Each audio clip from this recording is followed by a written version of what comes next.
Bapak, Ibu, Saudara yang terkasih, Shalom. Perkenankan kami atas nama Majelis Jemaat mengucapkan selamat datang, selamat beribadah pada hari Minggu ini di bulan Kitab Suci tanggal 11 September 2022. Kami juga mengucapkan selamat datang dan selamat beribadah untuk warga yang baru pertama kali mengikuti ibadah di gereja ini. Bapak, Ibu, Saudara, ibadah kita saat ini akan dilayani oleh Ibu Pendeta Niki Widyaningrum dari Majelis Agung. Namun sebelum memasuki ibadah, ada penekanan warta jemaat yang perlu kami sampaikan. Ibadah perjamuan kudus oikumene akan dilaksanakan pada Minggu 2 Oktober 2022 pada pukul 7 dan 17. Cawisan bagi warga termasuk pemuda dilaksanakan dalam ibadah Patuen tanggal 20, 21, 24, 27, 28, 30 September di kelompok masing-masing. Baptis anak kedua akan dilaksanakan pada hari Minggu 16 Oktober 2022 pukul 7 bagi Bapak Ibu yang akan menyerahkan putra-putrinya untuk dibaptis dapat mendaftarkan ke kantor sekretariat gereja dengan membawa persyaratan yang sudah tercantum di warta jemaat. Dari KPAR, pagi ini dilaksanakan ibadah Minggu Anak jenjang Batita sampai dengan Madya. Dipersilakan monggo Bapak Ibu yang mengajak putra-putrinya untuk mengantar bagi jenjang Batita di ruang Batita di sebelah ruang Gakes, Balita di ruang KPPM, Pratama di ruang Markus, dan Madya di ruang Matius. Dari KPPM, mengingatkan bahwa tanggal 18 September 2022 ada PUT di Bedengan. Info selengkapnya silakan monggo bertanya di stand basar, saat ini pemuda mengadakan basar. Kemudian dari KPPW, mengundang ibu-ibu kelompok 8 dalam ibadah wanita kelompok 8 yang akan dilaksanakan pada hari Minggu 11 September 2022, jadi hari ini, pukul 9.30 bertempat di rumah Ibu Yayu Bambang Rianto, Jalan Bareng Tengah 5D, nomor 1513, Malang. Dari Pokja Adi Yuswo, mengharap kehadiran Bapak Ibu Adi Yuswo kelompok 1 sampai dengan 9 dalam ibadah Adi Yuswo yang akan dilaksanakan pada hari Sabtu tanggal 17 September 2022 pukul 9 di gedung gereja. Pelayan Bapak Penetua Agus Priyatno Gambar, Kidung Pujian KPJ. Demikian Bapak Ibu penekanan dari warta jemaat. Umat kami undang untuk bangkit berdiri.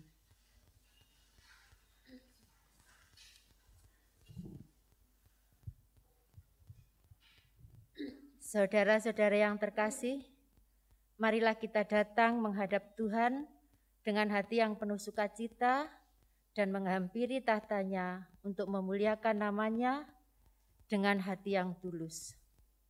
Mari kita memuji nama Tuhan dengan menyanyikan dari Kidung Jemaat nomor 2, bait 2 dan 4.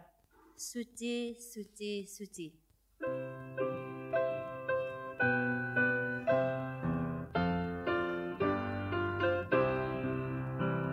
Suci, suci, suci, Roh Kudus tersuci.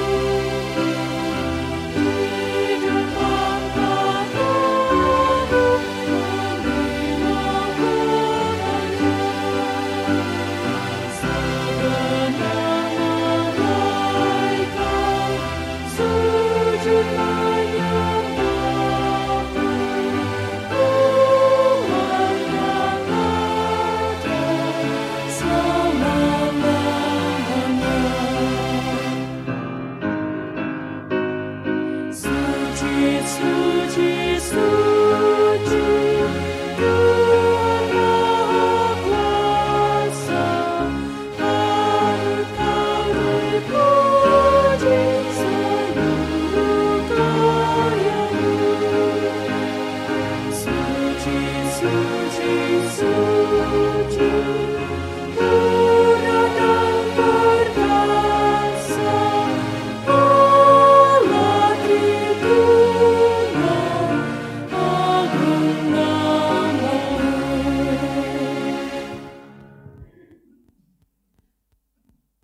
Selamat pagi Ibu Bapak dan Saudara-saudara yang dikasihi Tuhan.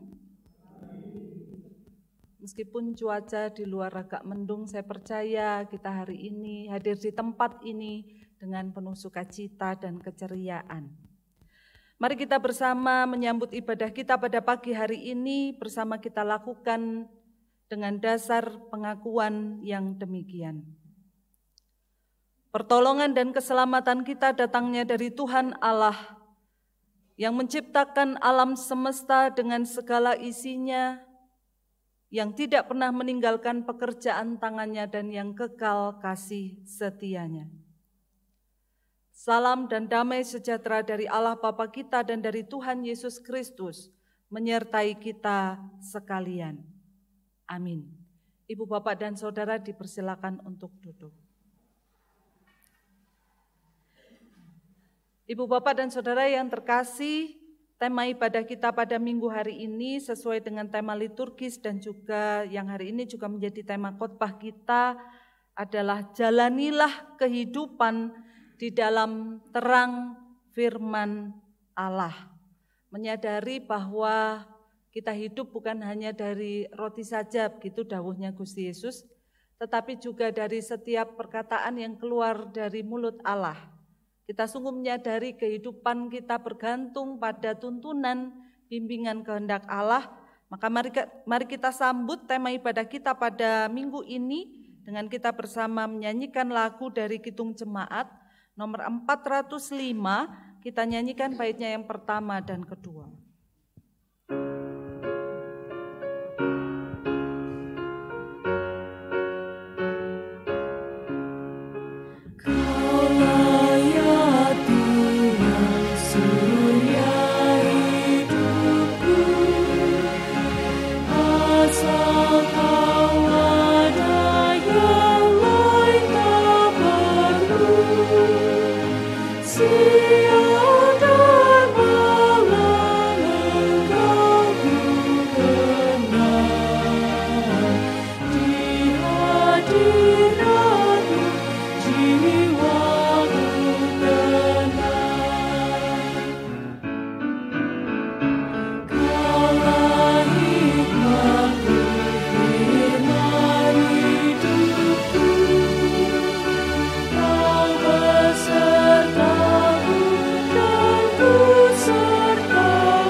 Dalam kitab Roma bab 10 ayat 16 sampai dengan 17, di situ diceritakan kisah tentang ketidakpercayaan bangsa Israel kepada Tuhan. Saya akan membacakannya di ayat 16 dan 17. Tetapi tidak semua orang telah menerima kabar baik itu. Yesaya sendiri berkata, Tuhan, siapakah yang percaya kepada pemberitaan kami? Jadi iman timbul dari pendengaran dan pendengaran oleh firman Kristus. Ibu Bapak dan Saudara yang dikasihi Tuhan, kita menyadari bahwa dalam kehidupan kita berjumpa dengan ragam persoalan, dengan ragam tantangan, dengan ragam pergumulan. Menghadapi situasi itu, terkadang kita tidak percaya diri untuk menghadapinya bersama dengan Tuhan kita. Sehingga seringkali yang kemudian kita lakukan adalah jalan keluar dan solusi berdasarkan akal, hikmat, pemikiran, dan pertimbangan diri kita sendiri. Hal itu membuat kita semakin jauh dari kehendak Tuhan.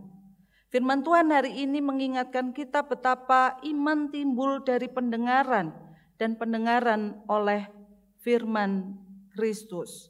Kita diingatkan bahwa sejatinya dalam segala situasi yang kita hadapi, firman Tuhan telah dihadirkan dalam kehidupan kita untuk menjadi penopang, penasehat, dan juga teguran yang baik.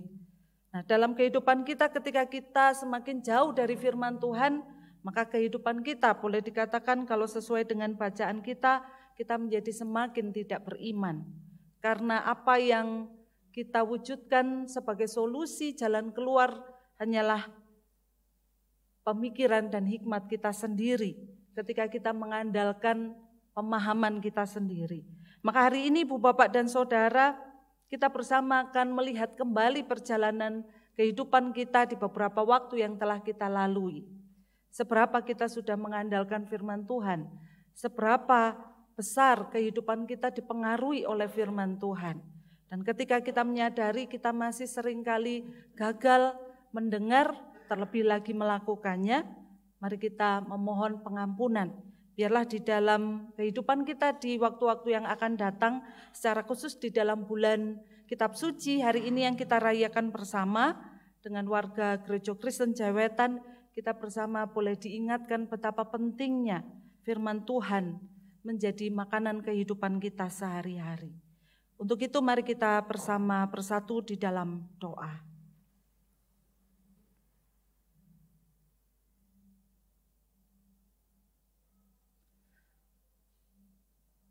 Allah kami yang baik, kami mengucapkan syukur Tuhan bahwa di pagi hari ini Tuhan berkenan menuntun langkah kami dari rumah kami masing-masing, meninggalkan aktivitas dan kegiatan harian kami untuk kami tenang sejenak di hadapan hadirat-Mu, menyerahkan seluruh kehidupan kami sambil memohon biarlah dalam perjalanan di hari-hari yang akan kami jumpai, kami mendapatkan rahmat, kami mendapatkan hikmat.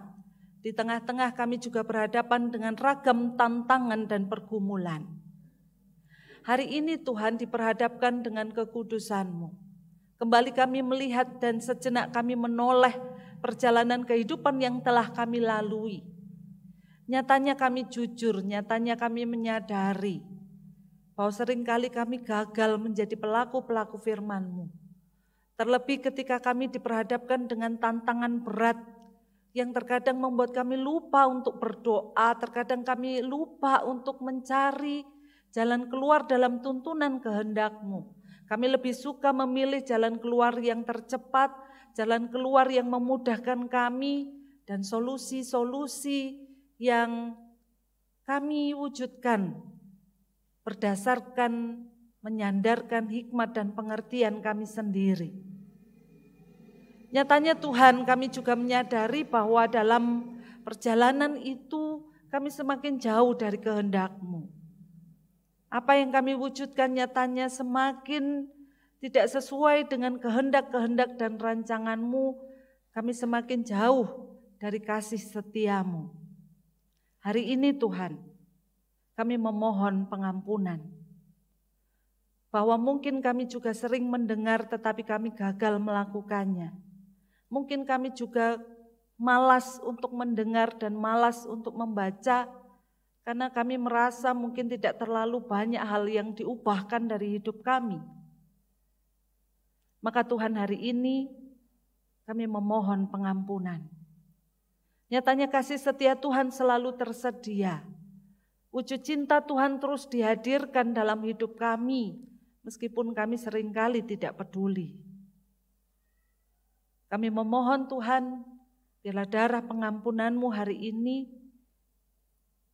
mengubahkan hidup kami, dapat menyelamatkan jiwa kami untuk kembali di jalan-jalan yang telah Tuhan tetapkan, di jalan-jalan yang telah Tuhan kehendaki untuk kami bisa berjalan di dalamnya bersama dengan tuntunan firman Tuhan. Untuk itu Tuhan kami serahkan kehidupan kami sepenuhnya. Kami menyerahkan juga kehidupan keluarga kami, kehidupan jemaat kami, kehidupan permasyarakat kami. Biarlah kasih setia Tuhan hari ini boleh memperbarui kami juga dalam relasi-relasi yang penuh dengan berkat, relasi-relasi yang penuh dengan kasih. Kami serahkan doa pengharapan, permohonan pengampunan hari ini dalam tangan penyertaan Allah. Allah yang menjadi sukacita, Allah yang menjadi penyelamat, kami berdoa dan memohon. Amin. Ibu, Bapak, dan Saudara yang dikasihi Tuhan, pengampunan yang diberikan Tuhan kepada kita sungguh luar biasa. Yesus rela menanggung dosa kita dengan mati di kayu salib. Ia menebus kita dari hukuman dari segala dosa-dosa kita. Karena itu Ia yang adalah pengantara dari suatu perjanjian yang baru, supaya mereka yang telah terpanggil dapat menerima bagian kekal yang dijanjikan. Sebab Ia telah mati untuk menebus pelanggaran-pelanggaran yang telah dilakukan selama perjanjian yang pertama. Sebagai wujud syukur sukacita kita, karena Tuhan berkenan mengampuni kita, kasih-Nya tanpa batas. Ia terus dengan setia menanti kita untuk kembali kepadanya, ke jalan yang benar, ke jalan bimbingan firman-Nya. Kita bersama menyanyikan lagu dari PKJ nomor 39, kita nyanyikan baitnya yang pertama dan kedua.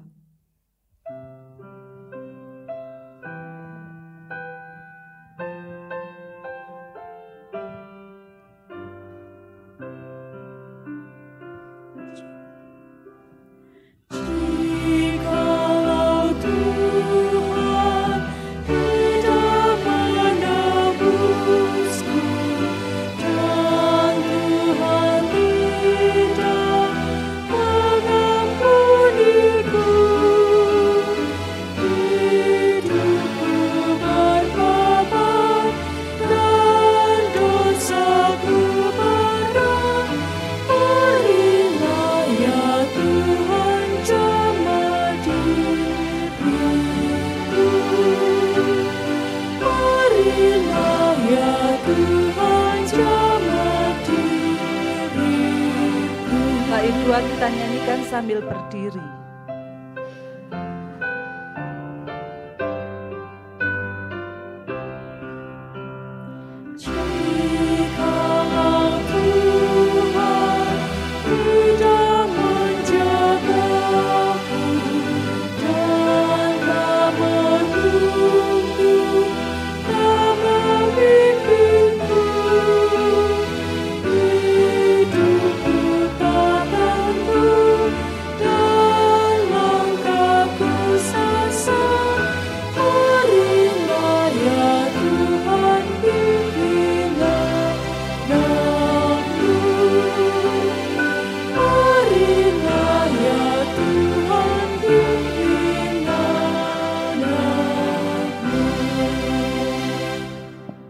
Dipersilakan duduk.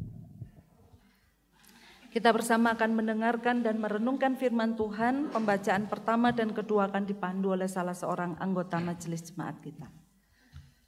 Sebelumnya mari kita bersama berdoa. Terima kasih ya Bapa atas segala berkat-Mu yang sudah Kau nyatakan di dalam kehidupan kami pribadi lepas pribadi.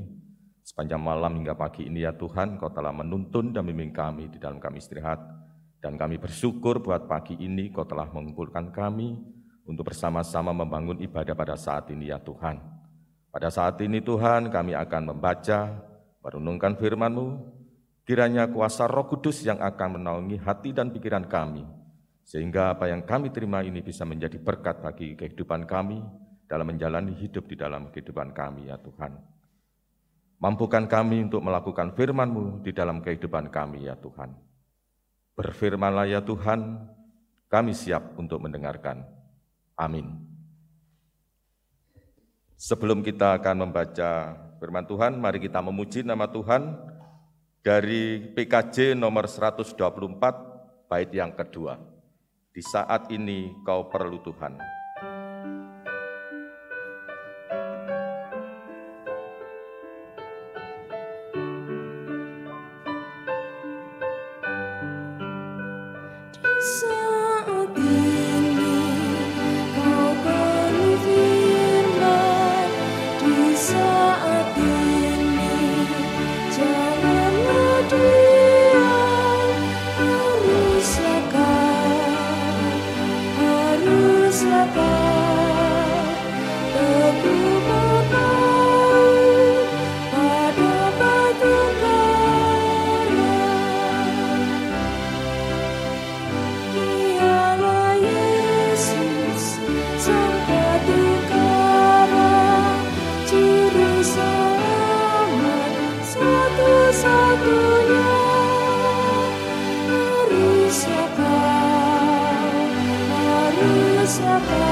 Bacaan firman Tuhan pada saat ini terdapat di dalam Keluaran 32 ayat 7 sampai dengan 14. Demikian firman Tuhan. Berfirmanlah Tuhan kepada Musa, "Pergilah, turunlah, sebab bangsamu yang kau pimpin keluar dari tanah Mesir telah rusak lakunya. Segera juga mereka menyimpang dari jalan yang kuperintahkan kepada mereka. Mereka telah membuat anak lembu tuangan dan kepalanya mereka sujud menyembah dan mempersembahkan korban sambil berkata, 'Hai Israel, inilah Allahmu yang telah menuntun engkau keluar dari tanah Mesir.' Lagi firman Tuhan kepada Musa, 'Telah kulihat bangsa ini, dan sesungguhnya mereka adalah suatu bangsa yang tegar tengkuk. Oleh sebab itu, biarkanlah aku, supaya murkaku bangkit terhadap mereka, dan aku akan membinasakan mereka, tetapi engkau akan kubuat menjadi bangsa yang besar.' Lalu Musa mencoba melunakkan hati Tuhan, Allahnya, dengan berkata, 'Mengapakah Tuhan murkamu bangkit terhadap umatmu yang telah kau bawa keluar dari tanah Mesir dengan kekuatan yang besar dan dengan tangan yang kuat? Mengapakah orang Mesir akan berkata, Dia membawa mereka keluar dengan maksud menimpakan malapetaka kepada mereka dan membunuh mereka di gunung dan membinasakannya dari muka bumi? Berbaliklah dari murkamu yang bernyala-nyala itu dan menyesallah karena malapetaka yang hendak kau datangkan kepada umatmu. Ingatlah kepada Abraham, Ishak dan Israel, hamba-hambamu itu, sebab kepada mereka engkau telah bersumpah demi dirimu sendiri dengan berfirman kepada mereka, Aku akan membuat keturunanmu sebanyak bintang di langit, dan seluruh negeri yang telah kau janjikan ini akan kuberikan kepada keturunanmu, supaya dimilikinya untuk selama-lamanya. Dan menyesallah Tuhan karena malapetaka yang dirancangkannya atas umatnya. Demikian firman Tuhan.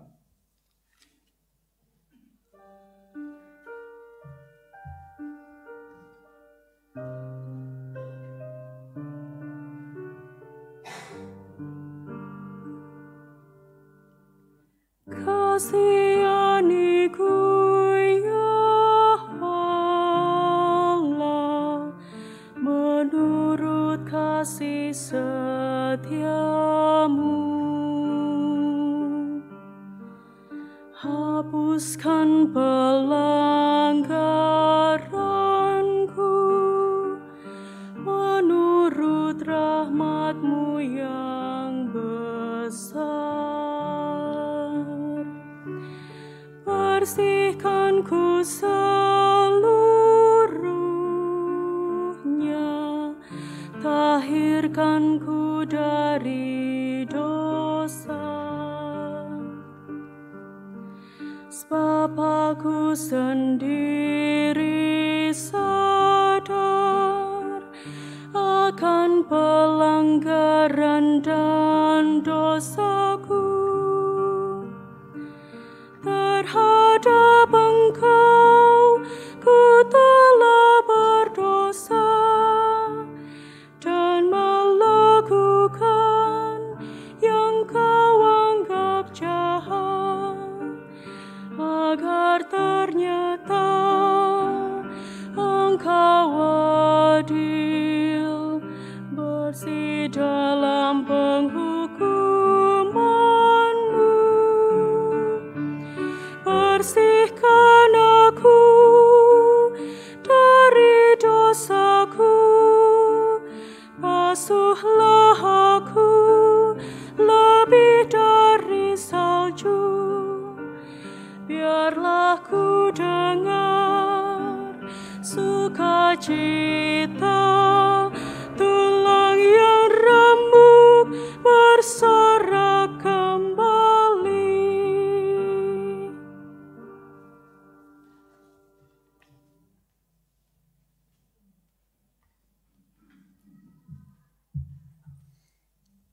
Bacaan kedua diambil dari 1 Timotius 1 ayat 12 sampai dengan 17 yang demikian bunyinya. Aku bersyukur kepada Dia yang menguatkan aku, yaitu Kristus Yesus Tuhan kita. Karena ia menganggap aku setia dan mempercayakan pelayanan ini kepadaku. Aku yang tadinya seorang penghujat dan seorang penganiaya dan seorang ganas. Tetapi aku telah dikasihaninya. Karena semuanya itu telah kulakukan tanpa pengetahuan, yaitu di luar iman. Malah kasih karunia Tuhan kita itu telah dikaruniakan dengan limpahnya dan dengan limpahnya kepadaku dengan iman dan kasih dalam Kristus Yesus. Perkataan ini benar dan patut diterima sepenuhnya. Kristus Yesus datang ke dunia untuk menyelamatkan orang berdosa, dan di antara mereka akulah yang paling berdosa. Tetapi justru karena itu aku dikasihani agar dalam diriku ini sebagai orang yang paling berdosa, Yesus Kristus menunjukkan segala kesabarannya. Dengan demikian aku menjadi contoh bagi mereka yang kemudian percaya kepadanya dan mendapat hidup yang kekal. Hormat dan kemuliaan sampai selama-lamanya bagi Raja segala zaman, Allah yang kekal, yang tak tampak, yang esa. Amin. Demikianlah firman Tuhan. Inilah permulaan Injil Yesus Kristus.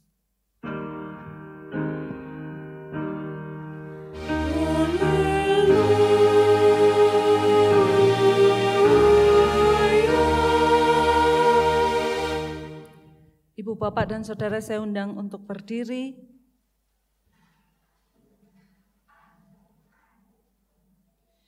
Injil Yesus Kristus menurut kesaksian Lukas 15 ayat 1 sampai dengan ayatnya yang ke-10. Para pemungut cukai dan orang-orang berdosa biasanya datang kepada Yesus untuk mendengarkan Dia. Maka bersungut-sungutlah orang-orang Farisi dan ahli-ahli Taurat katanya. Ia menerima orang-orang berdosa dan makan bersama-sama dengan mereka.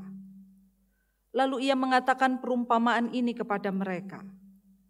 Siapakah di antara kamu yang mempunyai 100 ekor domba dan jikalau ia kehilangan seekor di antaranya tidak meninggalkan yang 99 ekor di padang gurun dan pergi mencari yang sesat itu sampai ia menemukannya? Dan kalau ia telah menemukannya, ia meletakkannya di atas bahunya dengan gembira dan setibanya di rumah, ia memanggil sahabat-sahabat dan tetangga-tetangganya serta berkata kepada mereka, bersukacitalah bersama-sama dengan aku, sebab dombaku yang hilang itu telah kutemukan.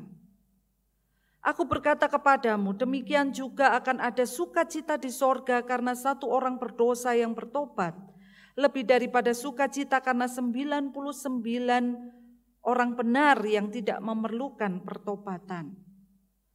Atau perempuan manakah yang mempunyai 10 dirham dan jika ia kehilangan satu di antaranya tidak menyalakan pelita dan menyapu rumah serta mencarinya dengan cermat sampai ia menemukannya? Dan kalau ia telah menemukannya, ia memanggil sahabat-sahabat dan tetangga-tetangganya serta berkata, bersukacitalah bersama-sama dengan aku, sebab dirhamku yang hilang itu telah kutemukan. Aku berkata kepadamu, demikian juga akan ada sukacita pada malaikat-malaikat Allah karena satu orang berdosa yang bertobat. Yang berbahagia bagi kita adalah yang memelihara dan melakukan firman Tuhan dalam kehidupan kita, dalam keseharian kita. Amin.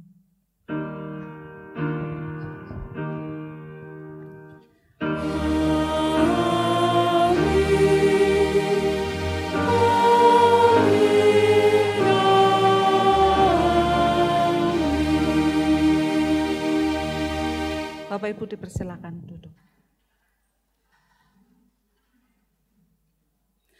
Ibu Bapak dan Saudara yang dikasihi Tuhan, dalam sebuah program praktek hidup sehat yang dilakukan secara online, saya melihat ada beberapa program yang ditawarkan sebuah lembaga untuk bisa mendampingi klien, untuk bisa memiliki gaya hidup sehat. Sistem mengatur bahwa setiap orang atau klien akan memiliki salah satu pelatih atau pendamping atau trainer yang kemudian memberinya nasihat dan menyemangati dalam aktivitas dan giat sehari-hari supaya seseorang itu bisa memiliki hidup sehat.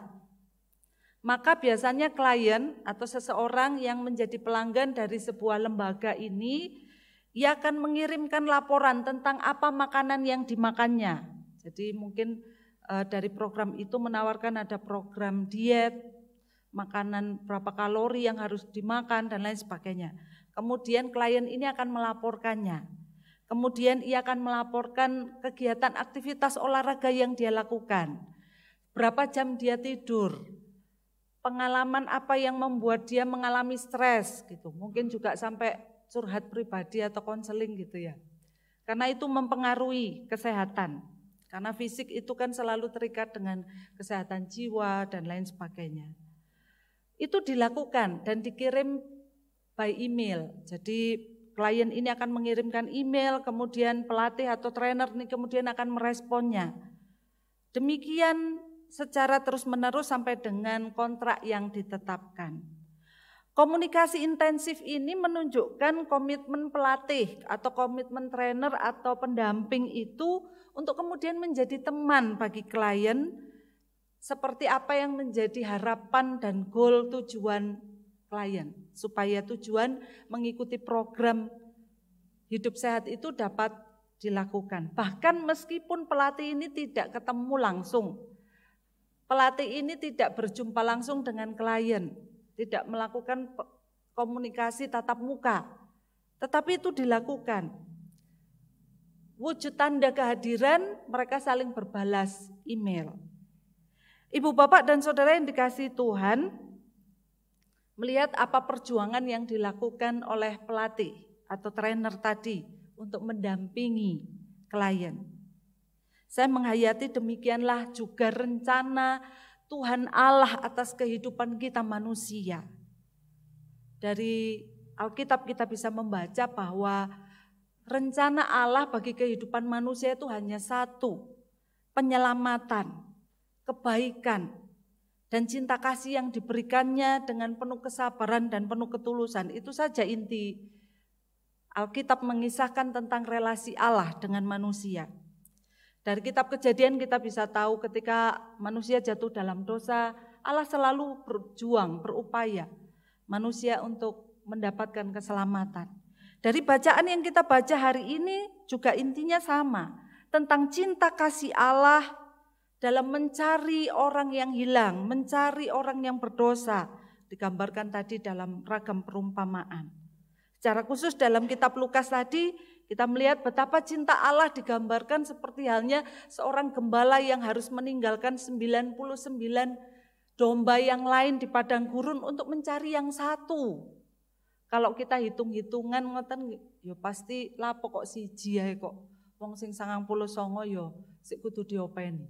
Tetapi dari gambaran ini kita bisa melihat betapa berharganya setiap kita.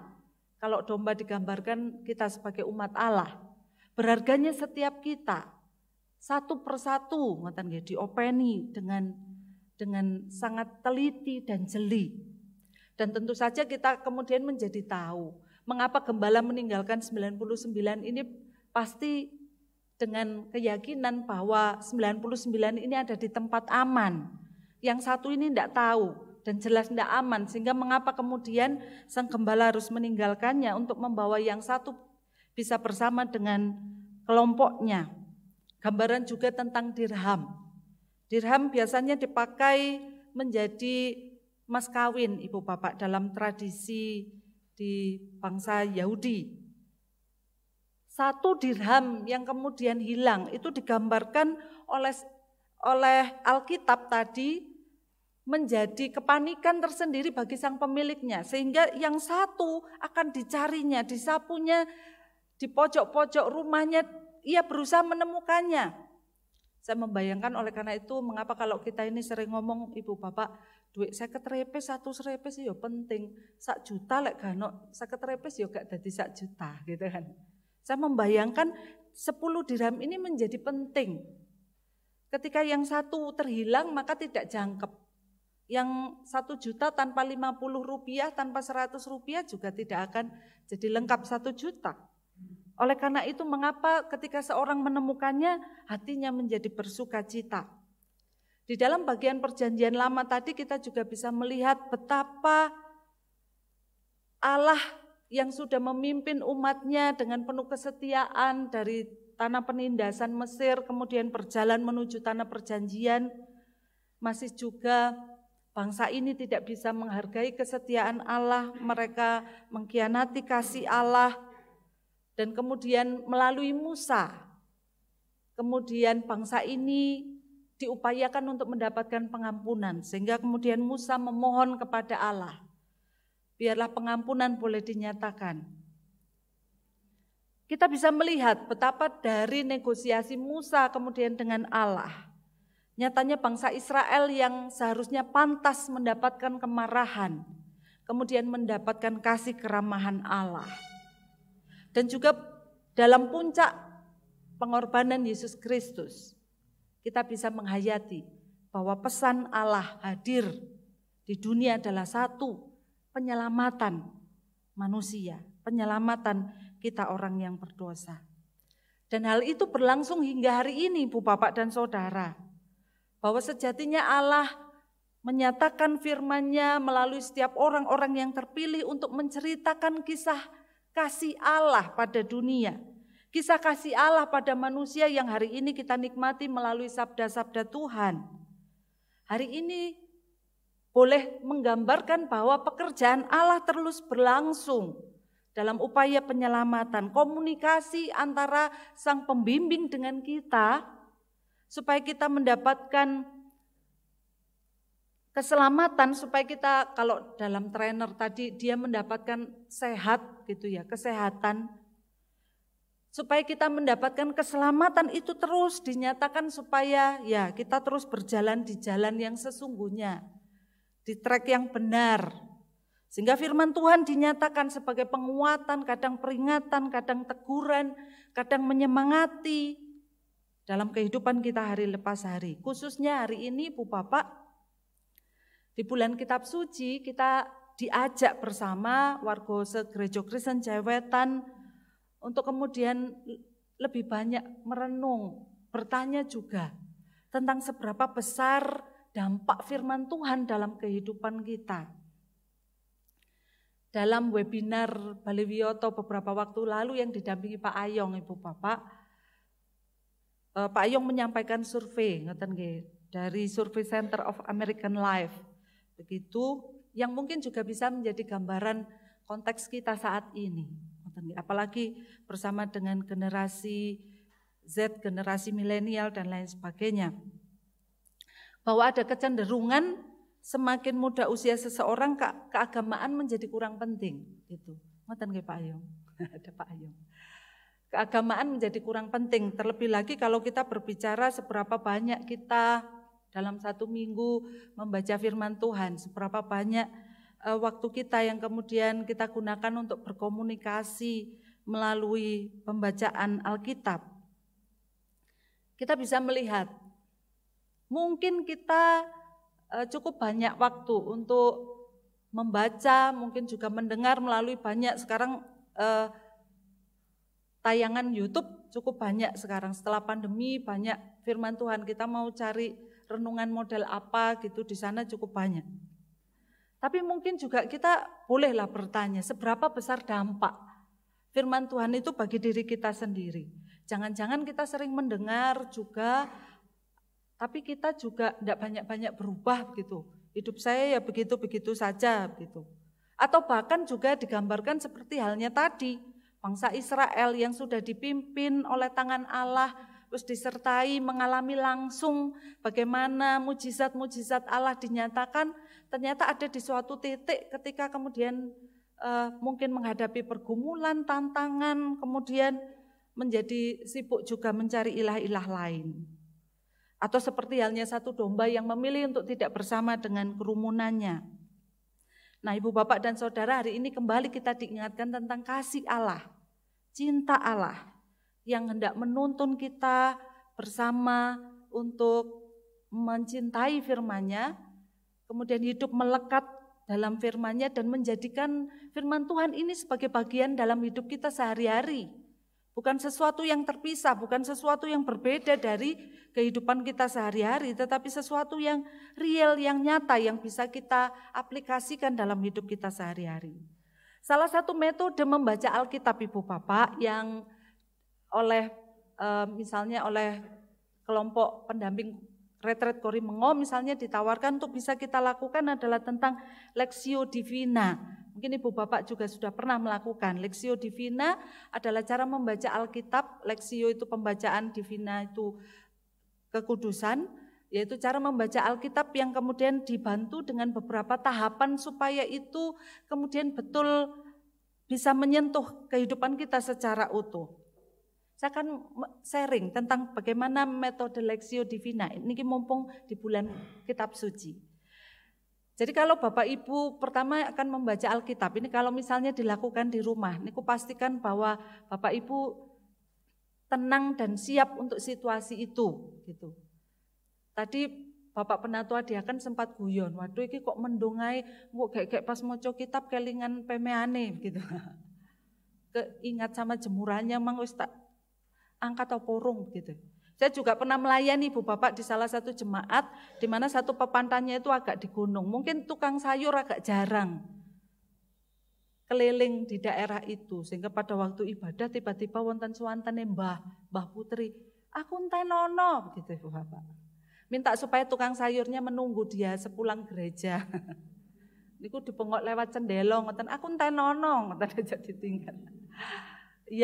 Ya mungkin tukang sayurnya jarang lewat begitu, saya juga paham. Tetapi mungkin jadi penting Ibu Bapak karena ibadah, karena kemudian membaca Alkitab perlu memang disiapkan secara hati begitu nggih. Secara hati kemudian fisik begitu, spiritual itu perlu disiapkan betul. Lectio Ibu Bapak, tahap yang pertama adalah Lectio. Ketika kita membaca Alkitab penting untuk kemudian dibunyikan, disuarakan.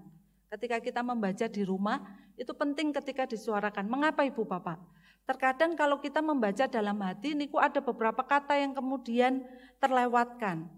Di dalam bagian kitab kita tadi Roma disebutkan iman timbul dari pendengaran. Sehingga kemudian membaca dengan bersuara itu menjadi penting. Membacakan untuk siapa? Untuk diri kita sendiri. Bukan untuk supaya didengar gitu aku mau Alkitab gitu ya, enggak gitu. Tapi untuk diri kita sendiri, mendengar kata per kata. Mungkin kita membaca perikop yang sama, tapi terkadang Bapak Ibu mungkin punya pengalaman enggak? Ketika membaca, loh kok ono bagian iki yo, selama iki aku yo moco tapi kok gak nembe ngerti iki yo begitu. Mungkin kita membaca tetapi kurang mendengar dalam hati, ngantuk kalau adanya. Setelah Lectio membaca dengan bersuara, kemudian proses meditatio, yaitu mengamati secara terfokus. Dalam bagian kitab yang kita baca dengan serius, ada apa di situ? Membangun kesadaran bahwa saya sedang membaca, saya sedang mendengar suara saya sedang mendengar suara Tuhan, dan kemudian mencoba mencari apa maknanya.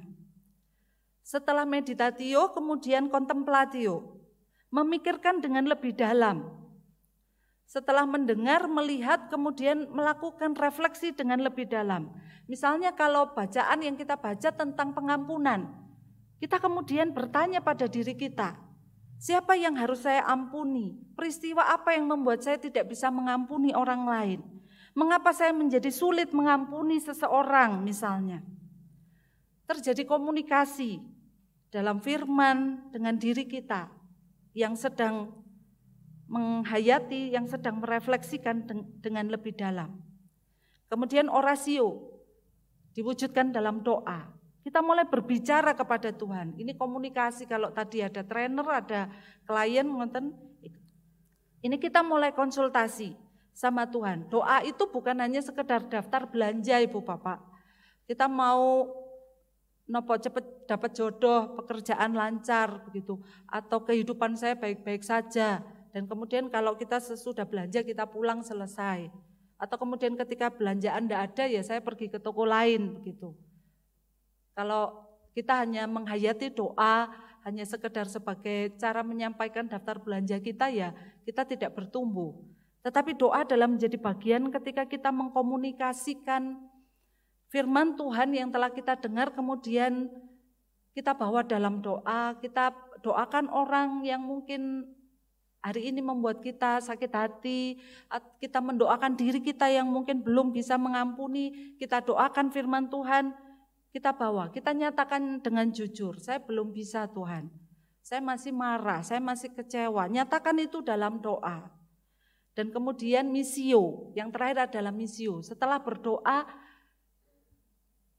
buatlah komitmen bersama dengan Tuhan. Apa yang bisa kita lakukan? Merespon firman Tuhan. Apa yang bisa diubahkan dari firman Tuhan? Mungkin minggu ini, hari ini, 2 hari ini saya belum bisa Tuhan, saya minggu inilah. Lihat kemudian berikan hal-hal yang baik di masa-masa yang akan datang. Mungkin masa lalu kita tidak dapat kita ubah, tapi kita mau berorientasi ke masa depan. Ibu, Bapak, dan Saudara yang dikasihi Tuhan, saya pikir ini berkaitan juga dengan ilmu psikologi, bahwa bagaimana membangun habit seseorang, bagaimana membangun gaya hidup, cara hidup kita didasarkan, kalau kita berbicara tadi didasarkan pada firman Tuhan. Maka memang tidak cukup sekedar tahu Ibu Bapak, tidak cukup hanya sekedar hafal kitab suci, tidak hanya sekedar membaca dan mendengar saja. Tetapi dalam setiap prosesnya kita harus paham, memang kita harus tahu, kemudian kita mengalami perjumpaan yang itu menumbuhkan emosi, keterikatan, dan kemudian di dalamnya ada doa kita, janji, komitmen kita kepada Tuhan. Maka dalam proses membaca Alkitab, itu ada proses untuk membuka dan ada proses menutup. Kita bisa tahu apa yang terjadi dalam kehidupan saya, dalam relasi saya dengan firman Tuhan. Apa yang terjadi dalam kehidupan saya ketika saya belajar tentang firman Tuhan. Dan saya percaya ketika kita bisa melakukannya dengan disiplin, ketika kita bisa melakukannya dengan metode Lectio Divina, maka kita akan diubahkan.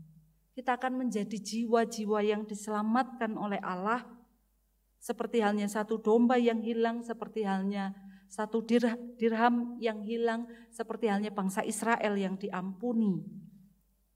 Saya mengingat Ibu, Bapak, dan Saudara, beberapa waktu yang lalu ada pertemuan pemuda lintas iman yang diselenggarakan oleh PGI dan GKJW menjadi tuan nyonya rumahnya. Salah satu pemuda waktu itu dari Makassar, dia adalah seorang muslim, dia pakai cadar. Dia bercerita tentang bagaimana pengalaman dia kemudian diubahkan dari seorang yang intoleran kemudian menjadi seorang yang ramah pada perbedaan. Dia cerita bahwa dia termasuk salah satu penandatanganan termasuk salah satu penandatangan petisi penolakan salah satu gubernur di Jakarta beberapa waktu yang lalu. Dia ikut demo juga beberapa kali di Jakarta pada waktu itu. Sampai kemudian dia diubahkan menjadi seorang yang sangat terbuka, menjadi seorang yang ramah terhadap orang-orang yang beragama lain adalah ketika dia mulai membaca banyak tulisan kelompok-kelompok orang Islam yang moderat.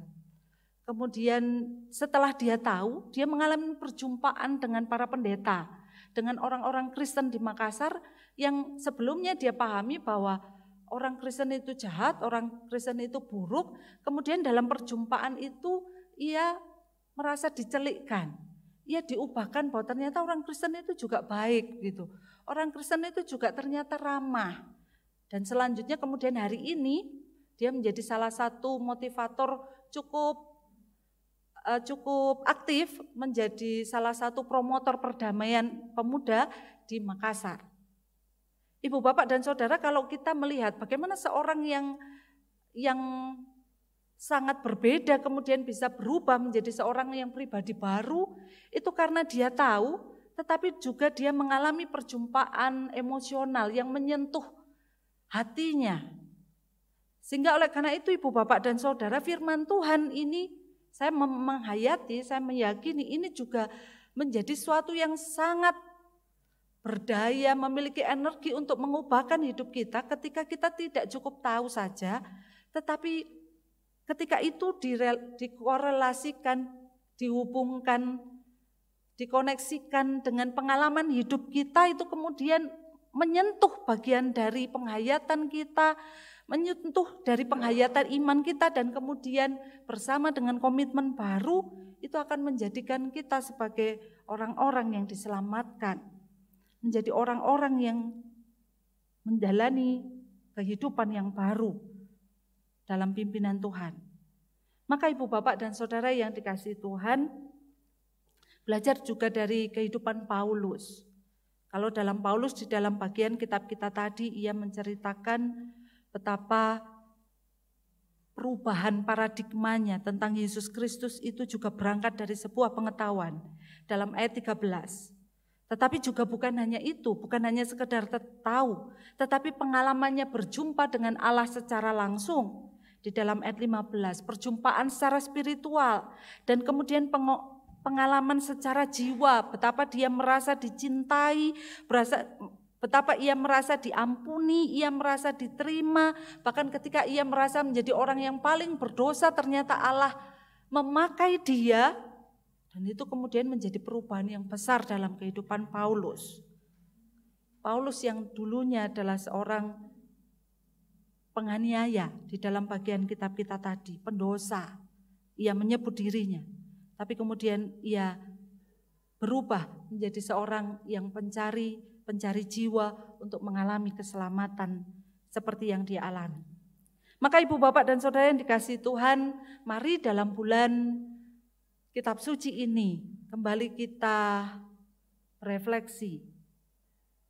Mari kita juga yang sudah memasuki refleksi, kita jadikan setiap firman Tuhan menjadi nasi atau roti kehidupan kita yang kita hidupi dengan membaca, mendengar, mengamati, berefleksi, kemudian menghubungkan dalam kehidupan kita, kemudian membawanya dalam doa dan melahirkan komitmen-komitmen yang baru. Sehingga dalam setiap peristiwa kehidupan kita, apapun itu, suka, duka, gembira, menyenangkan, tantangan, ataupun sesuatu yang menyukacitakan, kesemuanya akan menjadi peristiwa yang menumbuhkan kita. Menumbuhkan kita menjadi pribadi yang semakin diberkati.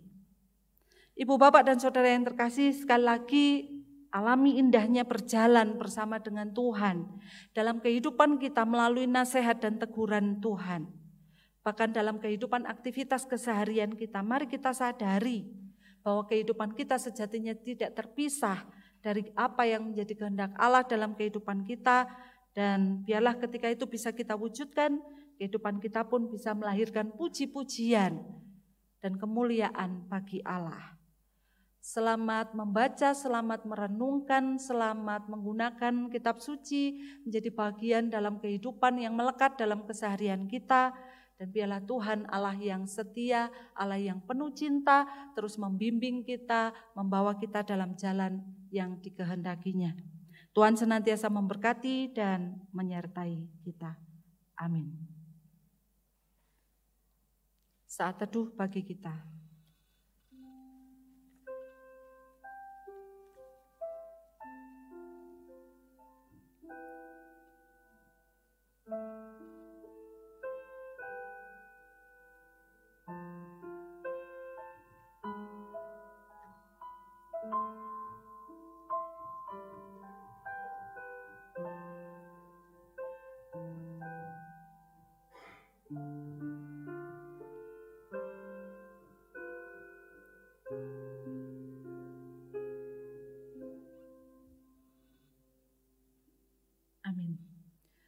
Seperti halnya Paulus yang diselamatkan oleh Yesus Kristus.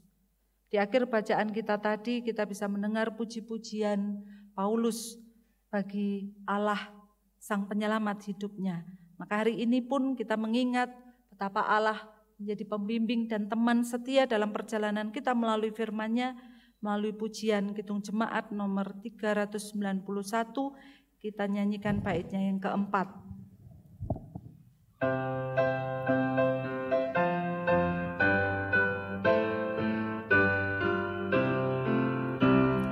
Puji Tuhan, haleluya. Puji Tuhan, haleluya. Kini dan selamanya. Amin. Sampaikanlah firman-Nya di mana-manapun, serta perbuatannya teruskan berteguh. Puji Tuhan, haleluya. Puji Tuhan, haleluya. Kini dan selamanya.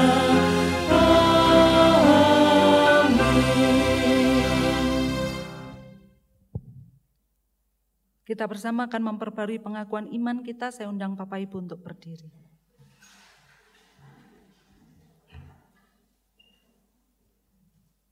Pengakuan iman rasuli. Aku percaya kepada Allah, Bapa yang Maha Kuasa, Khalik langit dan bumi, dan kepada Yesus Kristus, Anaknya yang tunggal Tuhan kita, yang dikandung daripada Roh Kudus, lahir dari darah dari Maria, yang menderita di bawah pemerintahan Pontius Pilatus, disalibkan, mati dan dikuburkan, turun ke dalam kerajaan maut. Pada hari yang ketiga, bangkit pula dari antara orang mati, naik ke surga, duduk di sebelah kanan Allah, Bapa yang Maha Kuasa, dan akan datang dari sana untuk menghakimi orang yang hidup dan yang mati. Aku percaya kepada Roh Kudus, gereja yang kudus dan am, persekutuan orang kudus, pengampunan dosa, kebangkitan daging, dan hidup yang kekal. Amin. Dipersilakan.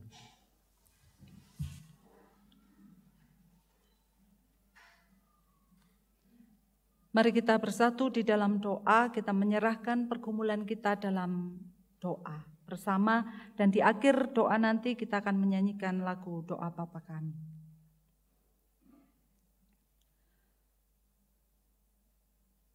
Kami mengucapkan syukur Tuhan untuk setiap makanan bagi jiwa, bagi iman kami. Engkau adalah Allah yang setia, Engkau adalah Allah Sang Penuntun. Engkau adalah Allah yang tidak pernah meninggalkan kehidupan keseharian kami. Engkau mengasihi kami. Dan untuk itu kami mengucapkan syukur atas kasih setia Allah dalam hidup kami. Menyadari Tuhan bahwa seringkali daging kami lemah. Kami memohon biarlah Roh Kudus memampukan kami, bukan hanya menjadi pendengar, merenung firman Tuhan, tetapi juga pelaku komitmen-komitmen baru yang diterangi oleh firman Tuhan. Hari ini Tuhan kami menyerahkan kehidupan bangsa negara kami. Menyadari ada banyak perubahan, ada banyak hal yang tidak menentu yang terjadi.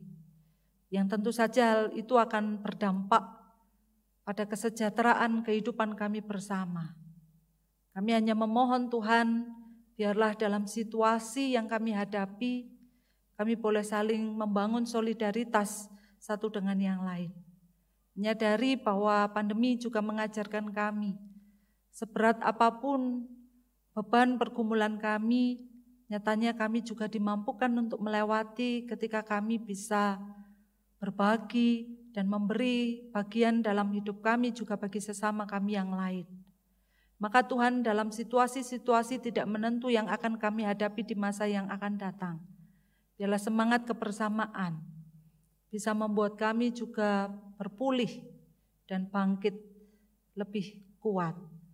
Kami menyerahkan juga Tuhan untuk kehidupan pemerintah bangsa negara kami, secara khusus dalam penyiapan pemilihan umum yang akan kami lakukan bersama di tahun 2024. Kami memohon biarlah kasih setia Allah menyatukan kami dalam kebersamaan, biarlah kasih setia Allah bisa menyatukan kami melampaui semua perbedaan, dan kami juga bertumbuh menjadi bangsa yang dapat menjadi berkat, menjadi contoh dan teladan bagi bangsa-bangsa lain. Demikian juga kami menyerahkan Tuhan untuk keberadaan dari saudara-saudara kami yang pada saat ini juga harus berpulih masih dari COVID. Kami mengingat juga saudara-saudara kami yang harus berpulih dari ragam bencana yang dialami, secara khusus di masa-masa penghujan. Biarlah Tuhan Engkau Allah yang terus hadir pada setiap orang yang turut terlibat dalam upaya penyelamatan dan menopang kehidupan masyarakat supaya dapat berjalan dengan baik dan layak. Untuk itu kami mohon biarlah kasih setia Allah hadir dalam segala peristiwa kehidupan kami. Demikian juga kami menyerahkan kehidupan gereja kami. Kami menyerahkan untuk setiap program jemaat, secara khusus persekutuan udara terbuka yang akan dilakukan remaja dan juga beberapa kelompok persekutuan yang lain. Kami mohon biarlah Tuhan mencukupkan segala apa yang menjadi kebutuhan kami. Engkau menjagai kami, dan biarlah dalam semangat yang baru kami boleh dimampukan dan dimotivasikan untuk memperkuat persekutuan kami dalam upaya kami untuk bersaksi dan melayani dunia yang Engkau cintai. Kami menyerahkan untuk persiapan Hari Raya Persembahan, baik panitia yang telah terbentuk dan juga ragam kegiatan yang sedang dipersiapkan dalam beberapa waktu ini. Kami mohon biarlah Tuhan mencukupkan segala sesuatu, dan biarlah perayaan Hari Raya Persembahan bisa menjadi sarana syukur kami atas kebaikan dan kasih setia Allah yang tidak terhingga dalam kehidupan kami. Kami menyerahkan untuk setiap para pelayan-pelayan Tuhan, dari keluarga Bapak Pendeta Legal sebagai pendeta jemaat, penatua diaken, kami menyerahkan anggota komisi, kami menyerahkan untuk setiap pelayan yang tidak dapat kami sebutkan satu persatu, tapi kami percaya mereka memberi diri mereka, memberi waktu mereka, memberi tenaga, pemikiran, dan kehidupan mereka bagi pekerjaan-pekerjaan Allah di tempat ini. Maka Tuhan biarlah setiap pekerjaan-pekerjaan baik mampu juga memberkati warga jemaat yang turut terlibat di dalamnya. Kami menyerahkan juga untuk warga jemaat yang sedang mengalami sakit dan yang membutuhkan dukungan doa bagi pemulihan fisik mereka. Kami serahkan Ibu Puji Rahayu, kami serahkan Bapak Ibu Sandu Sumanto, kami serahkan Bapak Rujito, kami serahkan Bapak Ibu Suwandi, kami serahkan Ibu Rusmini, kami serahkan Bapak Karyawan, Bapak Maridi, kami serahkan Bapak Ibu Sadermo Sir, kami serahkan Ibu Clara, kami serahkan Bapak Waluyo Santoso, kami serahkan Ibu Sukat Minah, Bapak Bitoyo, Ibu Tati, Bapak Rasid, Ibu Siti Nampi, Ibu Iskandar, Ibu Harto, dan seluruh kekasih kami warga Adi Yuswo yang hari ini tidak bisa bersama dengan kami karena keterbatasan fisik yang harus diperjuangkan untuk mengalami pemulihan. Biarlah keluarga yang mendampingi setiap obat-obatan, makanan, dan minuman menjadi sarana pemulih bagi para kekasih kami. Demikian kami menyerahkan untuk warga jemaat yang merayakan ulang tahun dalam pekan ini, baik ulang tahun perkawinan dan ulang tahun usia. Kami percaya Tuhan setiap tambahan usia adalah tambahan kepercayaan bagi kami untuk bisa mempertanggungjawabkan hidup kami dengan penuh hikmat, dengan penuh kebijaksanaan, mengandalkan kehendak dan firman Tuhan. Maka kami syukuri tambahan usia yang boleh Tuhan percayakan ini. Biarlah kehidupan kami semakin berlimpah-limpah dengan buah-buah kebaikan, sehingga kehadiran kami pun sungguh mampu memberkati sesama kami. Bapa, pada akhirnya kami serahkan setiap doa pengharapan kami, rancangan-rancangan bagi kami pribadi, jemaat, maupun kehidupan kami bersama dengan sesama. Biarlah kesemuanya menjadi sarana kemuliaan Kristus dalam kehidupan kami hari lepas hari. Maka setiap doa permohonan ini kami bawa dalam pengakuan kami pada Yesus Kristus yang telah mengajarkan kami doa Bapa kami. Bapa kami yang di surga, dikuduskanlah nama-Mu, datanglah kerajaan-Mu, jadilah kehendak-Mu di bumi seperti di surga. Berikanlah kami pada hari ini makanan kami yang secukupnya, dan ampunilah kami akan kesalahan kami, seperti kami juga mengampuni orang yang bersalah kepada kami, dan janganlah membawa kami ke dalam pencobaan, tetapi lepaskanlah kami daripada yang jahat, karena Engkau-lah yang mempunyai kerajaan dan kuasa dan kemuliaan sampai selama-lamanya.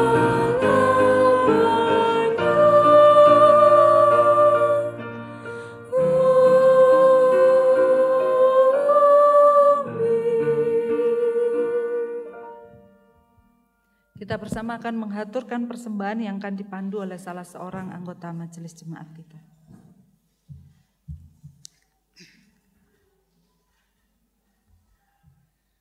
Bapak, Ibu, dan Saudara yang terkasih, dan dalam penyertaan dan berkat Tuhan untuk kita umatnya tidak pernah berhenti.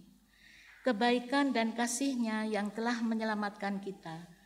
Karena kebaikannya itu marilah kita mengucapkan syukur dan kita wujudkan dalam persembahan kita. Sebagai dasar di dalam kita mempersembahkan, ada firman Tuhan yang terambil dari Mazmur 30 ayat 5 dan 6, yang demikian firman-Nya. Nyanyikanlah mazmur bagi Tuhan, hai orang-orang yang dikasihi-Nya, dan persembahkanlah syukur kepada nama-Nya yang kudus. Sebab sesaat saja Ia murka, tetapi seumur hidup Ia murah hati. Sepanjang malam ada tangisan, menjelang pagi terdengar sorak-sorai. Mari Bapak Ibu Saudara yang terkasih, kita mempersembahkan persembahan yang sudah kita siapkan dengan memuji NKB 181B, medley KJ 365B.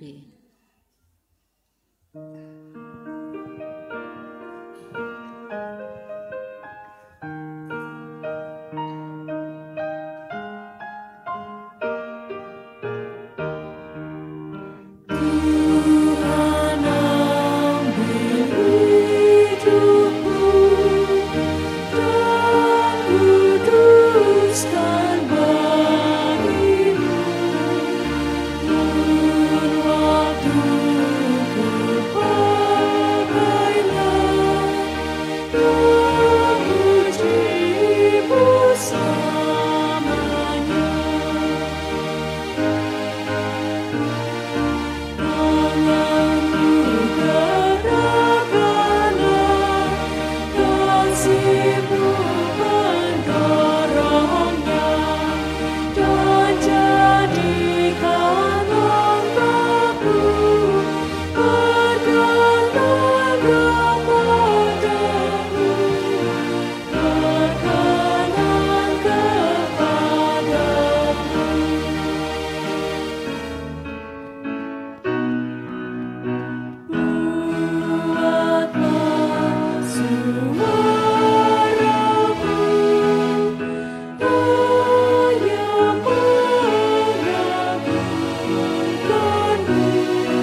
Bapak Ibu, mohon berdiri, kita berdoa untuk persembahan.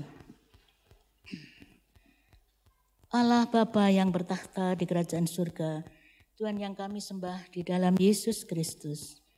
Kembali kami datang ke hadirat-Mu, mengucapkan syukur kepada Bapa, karena Bapa selalu beserta dengan kami selama kami beribadah, memuji dan memuliakan nama-Mu dan menerima firman-Mu. Ajarlah kami selalu mengerti akan firman-Mu dan taat melakukan kehendak-Mu. Baru saja kami mengumpulkan persembahan Bapa. Kami mohon persembahan yang telah kami kumpulkan berkenan di hati Tuhan. Engkau berkati, Engkau sucikan, agar persembahan ini berguna bagi kerajaan-Mu di gereja kami di sini. Tuhan juga memberkati yang mengelola persembahan agar menjalankannya dengan penuh tanggung jawab dan takut akan Tuhan. Demikian doa kami yang kami panjatkan di dalam nama Tuhan Yesus Kristus, Juru Selamat kami yang hidup. Amin.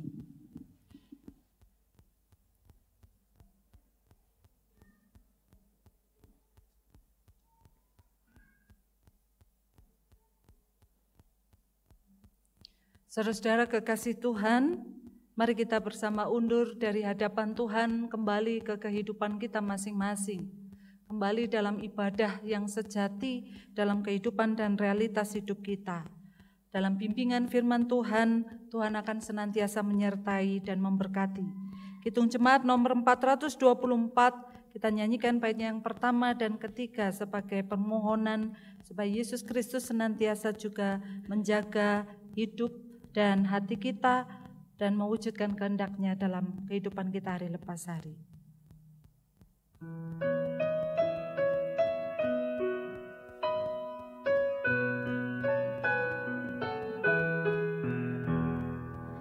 Yesus menginginkan daku bersinar baginya, dimanapun ku berada, ku mengenangkannya. Bersinar, bersinar, itulah kehendak Yesus. Bersinar, bersinar, aku bersinar terus. Ku mohon Yesus menolong, menjaga hatiku, agar bersih dan bersinar, meniru Tuhanku. Bersinar, bersinar, itulah kehendak Yesus. Bersinar, bersinar, aku bersinar terus. Kita undur dari tempat ini dan terimalah berkat Tuhan. Allah Bapa sumber segala anugerah, Tuhan Yesus sumber segala kasih karunia, dan Roh Kudus sumber segala hikmat, penghiburan, senantiasa menyertai, memberkati, menumbuhkan kita menjadi pribadi-pribadi yang semakin dewasa dan serupa dengan Kristus, kini dan selama-lamanya. Amin.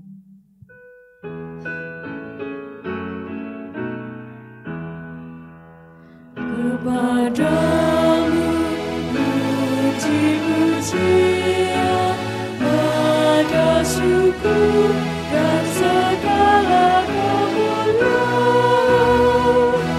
Ya Bapa, Putra, Roh Kudus, sampai kekal.